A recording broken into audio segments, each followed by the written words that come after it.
But the next week, he knocked on my new office door. He snapped, "I'm the Lorax who speaks for the trees which you seem to be chopping as fast as you please. But I'm also in charge of the brown barbaloots who played in the shade in their barbaloot suits and happily lived eating truffula fruits.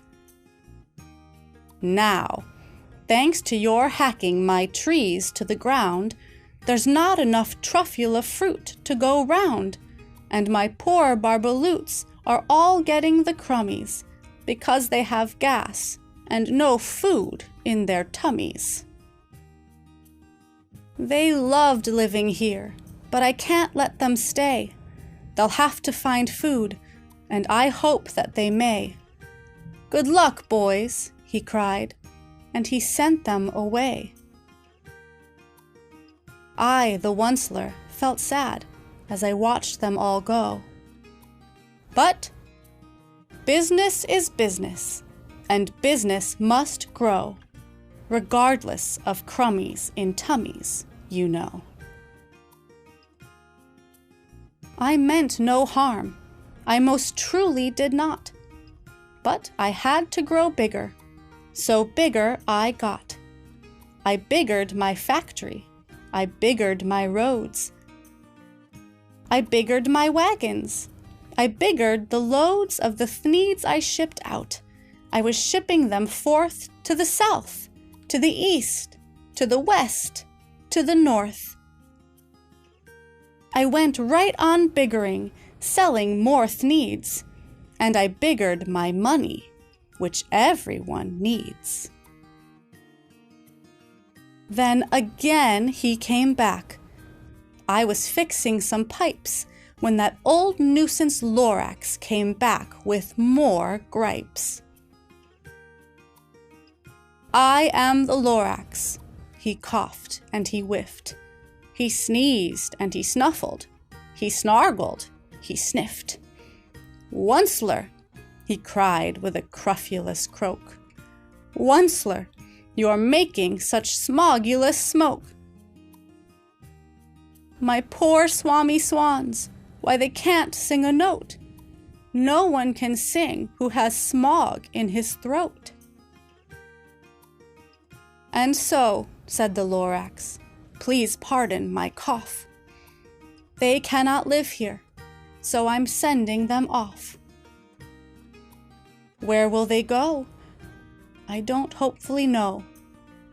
They may have to fly for a month or a year to escape from the smog you've smogged up around here.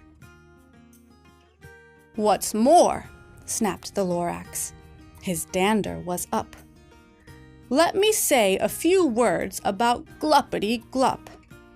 Your machinery chugs on day and night without stop, making gluppity-glup, also sloppity-slop.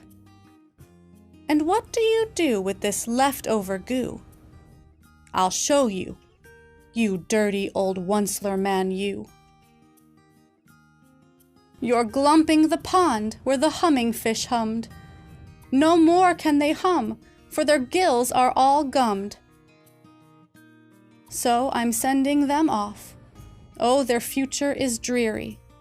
They'll walk on their fins and get woefully weary in search of some water that isn't so smeary." And then I got mad. I got terribly mad. I yelled at the Lorax, "Now listen here, Dad. All you do is yap yap and say bad, bad, bad, bad. Well, I have my rights, sir, and I'm telling you, I intend to go on doing just what I do. And for your information, you Lorax, I'm figuring on biggering, and biggering, and biggering, and biggering, turning more truffula trees into thneeds, which everyone needs." And at that very moment, we heard a loud whack.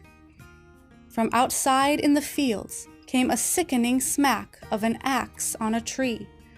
Then we heard the tree fall, the very last truffula tree of them all.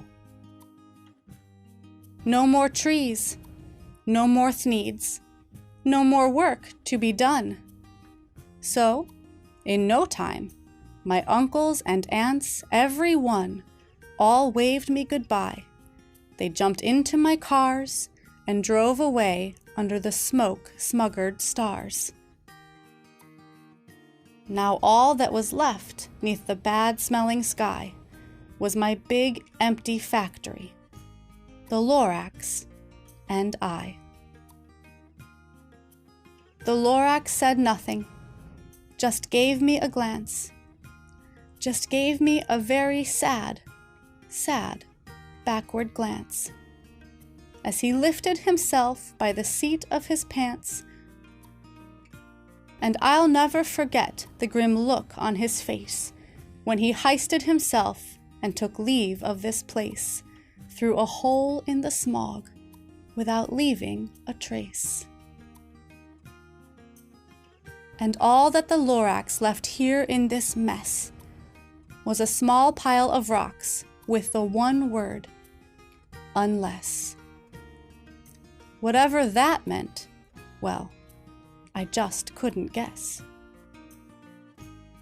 That was long, long ago, but each day since that day, I've sat here and worried away.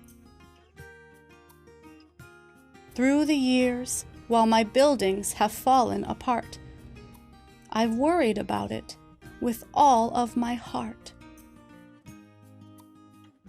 But now, says the Onceler, now that you're here, the word of the Lorax seems perfectly clear. Unless someone like you cares a whole awful lot, nothing is going to get better. It's not. So, catch, calls the Onceler.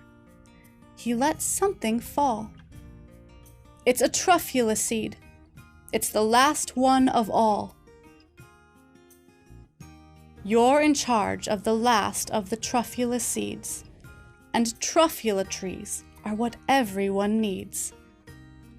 Plant a new truffula, treat it with care, give it clean water, and feed it fresh air. Grow a forest, protect it from axes that hack. Then the Lorax and all of his friends may come back.